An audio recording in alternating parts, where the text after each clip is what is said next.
Hello my dear students, welcome to Amazon academy. जी हाँ, एक बार फिर हम जो है आपके सामने मैथ्स के किसी चैप्टर की एक शानदार प्रोफाइल लेके आए होंगे जिसका टिप्स एंड ट्रिक्स आज हम डिस्कस करेंगे। जी हाँ, बिल्कुल सही कहा आपने। तो चलिए शुरू करें। आखिर चैप्टर कौन सा है पहले उसकी बात करें।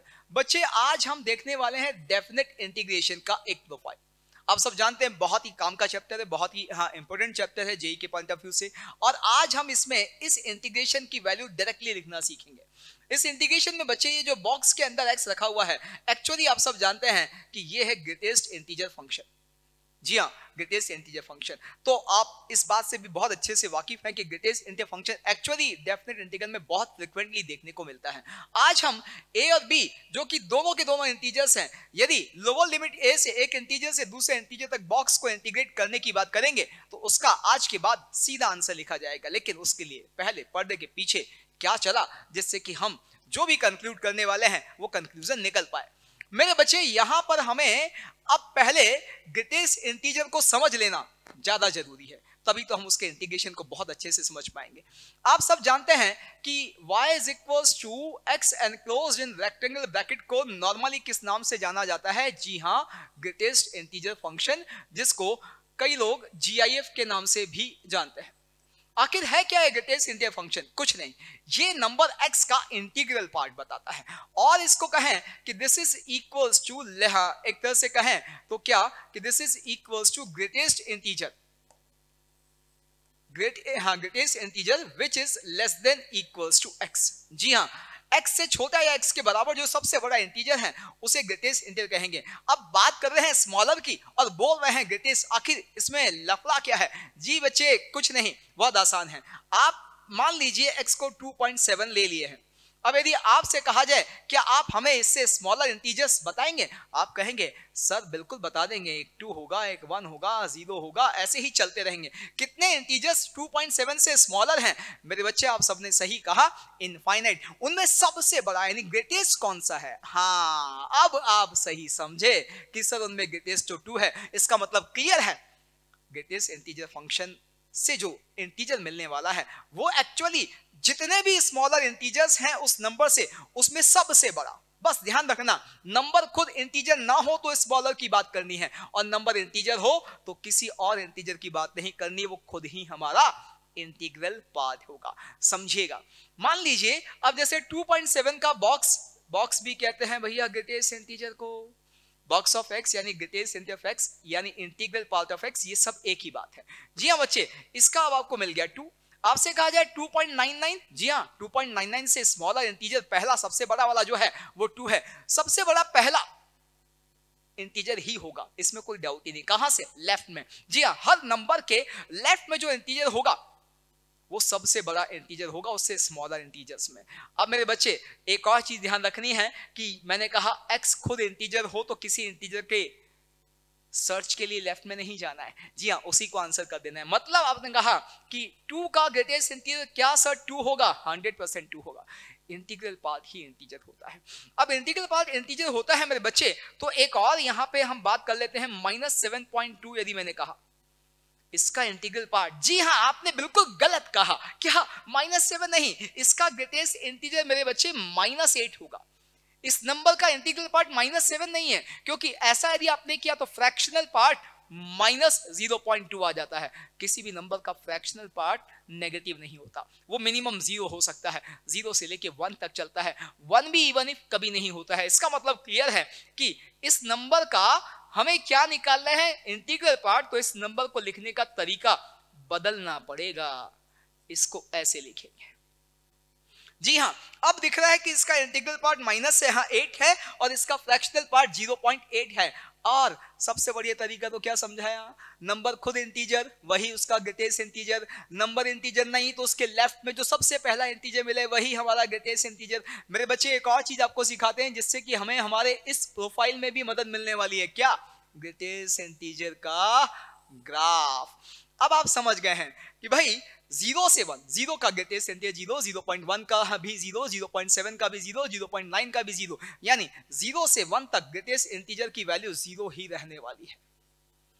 फिर मेरे बच्चे यदि मैं कहूं कि 1 पर कितना, आप कहेंगे 1 का ग्रेटेस्ट इंटीजर 1, मैं कहूं 1.5, 1, 1.9, 1, जी हां, इसका मतलब क्लियर है 1 से लेके 2 तक का ग्रेटेस्ट इंटीजर 1 ही होगा। बिल्कुल। मैं आपसे कहूं कि क्या आप मुझे -1 से 0 में ज्ञान देंगे? जी हां, तो आपने कहा -1 से 0 में ग्रेटेस्ट इंटीजर जो है वो -1 ही रहेगा। जी हां मेरे बच्चे, बिल्कुल सही। तो ये है ग्रेटेस्ट इंटीजर ग्राफ। अब देखो, दो कंसेक्यूटिव इंटीजर्स के बीच में इसकी डेफिनेशन फिक्स है, कांस्टेंट है, और सबसे बड़ी बात हमें पता है कि डेफिनेट इंटीग्रल एरिया का अलजेब्रिक सम आता है और उसमें एक्स एक्सिस के नीचे वाला एरिया नेगेटिव काउंट होता है, एक्स एक्सिस के ऊपर वाला पॉजिटिव काउंट होता है। सही बोला आपने। तो इसका मतलब क्लियर है कि यहां पर रेक्टेंगल ही तो बन रहे हैं एक्स एक्सिस के साथ। जरा गौर से देखिएगा, ये एक रेक्टेंगल है, ये एक रेक्टेंगल है, आगे वाला जो होगा वो फिर एक रेक्टेंगल होगा। ऐसे ही तो अब इन सब का अलजेब्रिक सम हमें काउंट करना है। यही हमारा डेफिनेट इंटीग्रल का वैल्यू होने वाला है। अब मेरे बच्चे, जिस डेफिनेट इंटीग्रल की वैल्यू निकालनी है वो है कि बॉक्स ऑफ एक्स को दो इंटीजर्स के बीच में इंटीग्रेट करना है, ए से बी, दो इंटीजर्स के बीच में। अभी आपको ए और बी से फील नहीं आएगा, तो मैं एक काम करता हूं, इसे लेता हूं मेरे बच्चे, क्या इसे लिया मैंने -1 और इसे ले लिया 3। अब हम इसकी वैल्यू निकालते हैं। इसकी वैल्यू बहुत आसानी से निकाली जा सकती है। कैसे? -1 से लेके 0 तक ग्रेटेस्ट इंटीजर जो है -1 के इक्वल होगा। इसका मतलब उस केस में हम इसे -1 to 0 -1 dx लिख सकते हैं। फिर आपने कहा 0 से 1, तो मैंने कहा 0 से 1 में तो दिख रहा है भैया ग्रेटेस्ट इंटीजर 0 होगा, यानी वहां ग्रेटेस्ट इंटीजर की डेफिनेशन 0 होने की वजह से इसे ऐसे लिखा जा सकता है। फिर मेरे बच्चे, हम 1 से लेके 2 गए, 1 से 2 में ग्रेटेस्ट इंटीजर क्या है? 1 है, तो इसका मतलब यहां ये ऐसे हो जाएगा। और एट द लास्ट 2 से लेके 3 ग्रेटेस्ट इंटीजर 2 है। जी हां, अब आप सब जानते हैं कि भैया ये सारे तो कांस्टेंट हैं, इंटीग्रेट तो सिर्फ dx को करना है हर जगह, और dx का इंटीग्रेशन x, इसका मतलब यहां हमें क्या मिलेगा? -1, और x को लिमिट देनी है -1 से 0। यहां क्या मिलेगा? 0, और x को लिमिट देनी है 0 से 1। यहां क्या मिलेगा? 1, और x को लिमिट देनी है, जी हां, 1 से लेके 2। जी हां, 1 से लेके 2, और एट द लास्ट ये 2 बाहर, इंटीग्रेशन x, और लिमिट देना है 2 से लेके 3। यही होगा हर बार dx का इंटीग्रेशन। अब मेरे बच्चे यहां देखो, हर x में upper limit minus lower limit 1 हो रहा है। जी हां, हर x में upper limit minus lower limit 1 हो रहा है। इसका मतलब -1 + 0 + 1 + 2, ये हमारा आंसर है। जी हां, ये आंसर है। थोड़ा सा लॉजिकली ग्राफ से भी जा सकते हैं। ये 1/1 का स्क्वायर है, x एक्सिस के नीचे है, इसे हम -1 लेंगे। ये 0 होगा क्योंकि x एक्सिस के साथ कोई रेक्टेंगल बन ही नहीं रहा है। ये भी 1/1 का स्क्वायर है, x एक्सिस के ऊपर है, इसे +1 लेंगे। फिर 2 से लेके 3 में ये एक रेक्टेंगल है 1/2 का, और x एक्सिस के ऊपर है, इसका एरिया प्लस में लिया जाएगा, 2 होगा। इन सब का अलजेब्रिक सम ही आएगा, वही दिख रहा है। अब आप सोचो, ये शुरू कहां से हुआ? ये -1 से शुरू हुआ। जी हां, खत्म कहां हुआ? 2 पर। इस 2 को हम क्या देख सकते हैं? ये 2 एक्चुअली 3 - 1 है ना, अपर लिमिट 3, उससे एक कम। जी हां मेरे बच्चे, तो यहां से क्या अब हम इस स्थिति में हैं कि इस ग्रेटेस्ट इंटीजर के लिए कोई फॉर्मूला बना पाए? बन गया जी फॉर्मूला। एक्चुअली ये इंटीजर्स का सम आ रहा है, उसमें कहां से शुरू होता है? पहले इंटीजर से। खत्म कहां होता है? आखिरी से जस्ट पहले वाले इंटीजर पे खत्म होगा। होगा नहीं होगा? बिल्कुल। और आप सब जानते हैं कि अच्छा ऐसे चलेगा, नंबर ऑफ इंटीजर्स मिल जाएं तो हम सम लिख सकते हैं, क्योंकि ये तो एपी है, और एपी में सम का फॉर्मूला हमें पता है, n/2, first term plus last term. First term दिख रहा है, लास्ट टर्म दिख रहा है। जी हाँ बच्चे, तो एक तो first term plus last term, जी first term plus last term. Last term 2 को मैंने ऐसे लिखा, क्यों? क्योंकि मैं -1 3 के टर्म्स में ही आंसर निकालना चाह रहा हूं, यानी a और b के टर्म्स में आंसर निकालना चाह रहा हूं। ये आ गया। ये तो क्या लिखा हमने? First term plus last term. फिर number of terms by 2। Number of terms कितने हैं? 1 2 3 4। ये 4 कैसे आएगा? कुछ नहीं, आप देखो इन दोनों का डिफरेंस, 3 -1 4। जी हां, तो यहां आ गया 3 -1 upon 2, number of terms by 2। जी, अब मेरे बच्चे आप तो बहुत तेज हो कि सर फॉर्मूला बन गया इससे। तो कैसे? कि यदि आपने इसको a लिया, इसको b लिया, तो हमारा आंसर क्या आ रहा है? आप देखो कि भाई ये होगा -1 + 3 - 1, यानी a plus B minus one, बिल्कुल सही, a plus B minus one, पहला इंटीजर a होगा, आखिरी b से एक कम यानी b माइनस वन होगा। फिर नंबर ऑफ टर्म्स कैसे निकल के आए, b माइनस a, देखो b minus a upon two, जी हाँ b minus a number of terms upon two, ये हमारा आंसर आ गया। जी हाँ, तो ग्रेटेस्ट इंटीजर फंक्शन को दो इंटीजर्स के बीच में इंटीग्रेट करना है तो ये डायरेक्टली आज के बाद फॉर्मूला यूज करेंगे। और बच्चे कंक्लूजन आखिर क्या निकल के आया हमारे इस पर्दे के पीछे की कहानी का, जी वही कि यदि आपको a to b box of x को इंटीग्रेट करना है तो फिर आपको कुछ नहीं करना है, इंटीजर्स का सम निकालना है, उसमें पहला इंटीजर a होगा और आखिरी इंटीजर b से एक कम यानी b माइनस वन होगा। तो ये first term plus last term हो गया है p का। नंबर ऑफ टर्म्स, जी हाँ, b माइनस a हो जाएंगी अपॉन टू, तो चलेगा ही चलेगा, ये आ गया जी। और ध्यान रखना है a b इंटीजर के केस में ही फॉर्मूला एप्लीकेबल है। अगला जी, अब तो आपको पता है क्वेश्चन के थ्रू ही चीजें परमानेंटली हमारे दिमाग में फिट होने वाली हैं, तो करते हैं शुरू, कोई दिक्कत नहीं है। पहले वाले का तो आंसर आपने निकाल ही दिया, बहुत तेज हो गए यार आप, एक बात। जी हाँ, चलिए क्या आया, किसका सीधा सीधा है, कुछ नहीं, क्या आंसर कि सर नंबर ऑफ टर्म्स की बात की जाएगी तो नंबर ऑफ टर्म्स होगा 2021 माइनस 0, जी हाँ, अपॉन 2 तो चलता ही चलता है, b माइनस a बाई 2, फिर चलता है फर्स्ट टर्म यानी a प्लस लास्ट टर्म होगा b से एक कम यानी b माइनस वन यानी 2020, ओहो 2021 इंटू 2020 अपॉन 2, ओहो तो ये तो हो गया 10 10, तो 2021 इंटू 10 10, जी हाँ, हमारा आंसर क्या आ गया बताइए, आंसर हाँ सही, कौन सा, ये रहा ना बॉम्बे, जी बी वाला आंसर। बच्चे आगे बढ़ते हैं, अगला घुमा रहा है हमको और हम नहीं घूमने वाले हैं। देखिए इस क्वेश्चन को करने के भी मैं आपको दो तरीके सिखाता हूं, वैसे तो आप में से मैक्सिमम लोगों ने आंसर निकाल दिया। देखिए एक तरीका तो क्या है कि भाई हम यहां पे हमें x चलता है, इसलिए से कुछ और नहीं चलता है, तो हम क्या करते हैं, इसको x मान लेते हैं, 2x minus one by two को हमने t ले लिया, इसको d लिया बच्चे, तो आप सब जानते हैं कि dx क्या बन जाएगा, dx बन जाएगा आपको 2dx बनेगा dt, और 2dx dt यानी dx is equal to dt by two, ये सब्स्टिट्यूशन यहां लगा देते हैं तो हमारा इंटीग्रल dt बाई टू का हाफ बाहर आ गया, यहां ये बन गया t, जी हाँ बॉक्स के अंदर t आ गया, ये आपके पास dt बाई टू था, बाई टू हम बाहर ले आए। लिमिट्स देखिएगा आप, जी मेरे बच्चे आप देखो यहां पर जैसे ही x की वैल्यू माइनस 15 बाई 4 रखते हो, minus 15 by 4 into two minus 15 by two minus 15 by two minus 1 by two minus 16 by two, यानी आपके पास माइनस 8 आ गया। जी हाँ, इसी तरह से यहां जब आपने 17 बाई 4 रखा तो 17 by two minus 1 by two, जी हाँ 16 बाई टू यानी प्लस में 8 आ गया। जी मेरे बच्चे, और अब आपको तो इसका सीधा सीधा फॉर्मूला पता है कि यह हाफ तो ऐसे कैसे रहेगा, इसके इंटीग्रेशन का फॉर्मूला b माइनस a यानी 8 माइनस माइनस 8 बाई टू, और क्या a प्लस b माइनस 1, ये हमारा आंसर आएगा। और ये आंसर क्या कह रहा है कि भाई 16 बाई 4, तो ये तो हो गया 4, और यहां हमारे पास कितना हो गया माइनस 1, तो हमारा आंसर आ गया माइनस 4। देखो जी ये आंसर आ गया एक तरीका। दूसरा तरीका इसमें हम जो जानते हैं वो ऐसे भी कर सकते हैं कि लिमिट माइनस 15 बाई 4 से लेके 17 बाई 4 है, और यहाँ ये 2x माइनस हाफ है dx है, हमें चलता है यहाँ सिर्फ x है, तो हम एक काम करते हैं इधर x को 2 से डिवाइड करते हैं ताकि ये 2 कैंसिल हो जाएगा। अब आप सबको पता है कि यहाँ यदि x को 2 से डिवाइड मारेंगे तो लिमिट में 2 से मल्टीप्लाई करना पड़ेगा, तो जी हाँ लिमिट को 2 से मल्टीप्लाई किया है, बना 17 बाई 2, ये बना माइनस 15 बाई 2, लिमिट को 2 से मल्टीप्लाई किया, तो अब यहां हर जगह x को 2 से डिवाइड करना है, तो x को 2 से डिवाइड किया, 2 कैंसिल हो गया, और ये रह गया आपके पास यहां d ऑफ x बाई 2 आ गया, x को 2 से डिवाइड किया, ये हाफ बाहर आ गया। जी हाँ, d of x by 2 actually 1 by 2 dx होगा।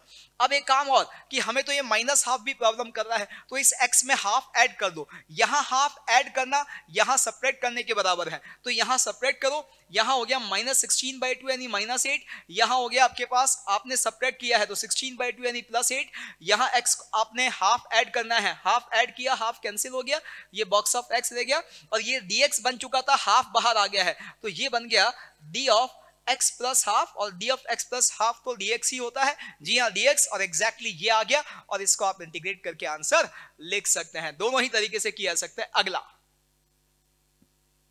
बॉक्स के अंदर एक्स स्क्वायर रख दिया है, घबराना कतई नहीं है, क्या करेंगे, बिल्कुल सही कि सर एक्स स्क्वायर को t ले लेते हैं। हाँ मेरे बच्चे एक्स स्क्वायर को t लिया तो 2x dx मिलके क्या बना रहा है, dt बना रहा है। तो ये जो हमारा इंटीग्रल है, आखिर ये इंटीग्रल किस में चला गया, देखिए हमें यहां दिख रहा है कि ये x dx dt बनाएगा, लेकिन बाय 2 यहां आ जाएगा, क्योंकि 2 यहां पर नहीं है। तो अब हम क्या जान रहे हैं कि x dx क्या बन जाएगा, dt बाय 2। इस x और dx को dt बाय 2 लिख देते हैं, dt और बाय 2 हमने बाहर लिख दिया।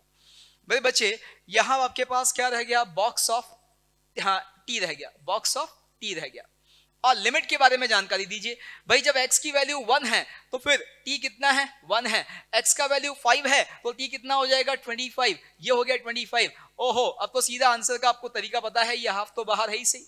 b माइनस a बाई 2 यानी 25 माइनस 1 बाई 2 ये आ गया। और साथ में आपको पता है a प्लस b माइनस 1 ये आंसर है हमारा, ये कैंसिल हो गया बच्चे। और आपके पास यहाँ पे 24 बाई 2 तो 24 बाई 4 से 6 हो गया, 6 इंटू 25 यानी आपके पास 150 आंसर आता है। देखिए जी ये रहा, बिल्कुल आसानी से निकल के आया। अगला, ओ डरा रहा है हमको भाई ये तो, हाँ डरना नहीं है। देखो उसने बॉक्स जो है कई जगह फंसा हुआ है, tan इनवर्स लिमिट में डरा रहा है हमें, यहाँ अंदर tan स्क्वायर और बॉक्स के अंदर बॉक्स से डरा रहा है। आप सब एक बात ध्यान रखें, मैं आपसे कहूं कि 2.7 का ग्रेटेस्ट इंटीजर तो आप कहेंगे 2, मैं आपसे कहूं कि नहीं भैया 3.7, जिसको आप एक्चुअली 2.7 प्लस 1 लिख सकते हैं, तो उसका ग्रेटेस्ट इंटीजर आप कहेंगे 3.7 का 3 होता है। भैया इस 2.7 को ऐसे नहीं लिख सकते क्या, ऐसे, हाँ बिल्कुल लिख सकते हैं। इस 3 को 2 प्लस 1 लिखा और 2 एक्चुअली 2.7 का बॉक्स है। तो जरा इस पर गौर करो आप, ओ क्या निकल के आया कि box of x plus an integer will be equals to box of x plus integer, यानी बॉक्स में अंदर x के साथ कोई इंटीजर है तो उसे आप बाहर निकाल दो, कोई दिक्कत नहीं है। भैया आप सबको अभी इतना ज्ञान तो मिल ही गया, ग्रेटेस्ट इंटीजर ऑफ 10x ये तो हमेशा इंटीजर ही होगा। जी हाँ, बॉक्स हमें क्या वैल्यू देता है, सिर्फ और सिर्फ इंटीजर, तो ये तो इंटीजर है, बिल्कुल इंटीजर है। तो ये तो इस बाहर वाले बॉक्स के बाहर आ सकता है, बिल्कुल आ सकता है। तो जरा गौर से देखिएगा, box of 10x plus box of 10x, इस बाहर वाले बॉक्स में ये वैल्यू जो है ये इंटीजर है, तो ये बाहर आ जाएगी। ये ऐसे बाहर आएगी तो ये क्या बन जाएगा, ये बन जाएगा बॉक्स ऑफ 10x प्लस ये वाला इंटीजर बाहर आ गया, और ये इंटीजर तो क्या है, बॉक्स ऑफ 10x, मतलब घुमा के दिया है हमें। और हम तो फिरकी के मास्टर हैं जी, आप सब हाँ सही पकड़े हैं। आपने जो है यहां पर अब बिल्कुल बढ़िया पोजीशन ले ली है। ये क्या बनी मेरे बच्चे, ये बन गया 2 box of 10x, 2 box of 10x। और एक और चीज देखिए, ये दोनों जगह है, तो पहला काम तो हम क्या करते हैं हमारे इंटीजर में 0 to tan इनवर्स ऑफ 2021, इसमें से हमने ये box of 10 plus box of 10x जो है ये कॉमन ले लिया। ये कॉमन लिया तो बचा क्या, इधर तो बचा tan स्क्वायर x, इधर बचा 1। जी हाँ, इधर बचा tan स्क्वायर x, इधर बचा 1, और हमारे पास ये आ गया जी। अब आप जरा गौर से देखो, tan square x plus 1 sec square x, यानी हमारा जो इंटीग्रल है ना बच्चे, वो किस में कन्वर्ट हो गया, वो कन्वर्ट हो गया 0 to tan इनवर्स ऑफ 2021। और यहाँ पे ये तो बन गया, आप जानते हैं 2 बॉक्स ऑफ 10x, जी हाँ 2 बॉक्स ऑफ 10x बन गया। और ये मेरे बच्चे tan स्क्वायर प्लस 1 क्या बन गया, sec स्क्वायर x dx। और सही, बहुत तेज हो गए हो आप। क्या कि सर एक काम करो ना, 10x को t ले लो, sec square x dx dt बन जाएगा, बिल्कुल एग्जैक्टली। 10x को हम t ले लिए, यहां से हमें दिख रहा है कि sec स्क्वायर x dx ने मिलके क्या बना दिया, dt बना दिया। हमारा इंटीग्रल में 2 बाहर आ गया, और ये किस में कन्वर्ट हो गया, ये कन्वर्ट हो गया बॉक्स ऑफ t, जी हाँ, और ये चला गया dt। ओ, और जब x 0 तो tan x 0, t 0, जब x की वैल्यू tan इनवर्स 2021, तो फिर यहाँ t का वैल्यू 2021, यानी ये हो गया 0 से लेके 2021। सीधा आंसर है जी इसका, तो आपको पता है क्या जी, b माइनस a बाय 2, फिर a plus b minus 1, a 0 b minus 1 ये रहा। और हमें तो यहां से आंसर ही नजर आता है 2021 इंटू 2020। ओ कोई आंसर है, पहला ही आंसर है क्या, ना भैया, 2021 इंटू 2020 हमें ये वाला आंसर नजर आ रहा है। क्लियर, यस, बहुत बढ़िया पोजीशन लेके आपने सीधा बाउंड्री के बाहर भेजा है। एक और आपकी अपने से रिस्पॉन्सिबिलिटी, होमवर्क आपको अपने से करना है। और बच्चे, that's all about today's tips and tricks. Be happy because of happy learning. For detailed videos, daily practice problems and live chat, visit academy.amazon.in or download the app.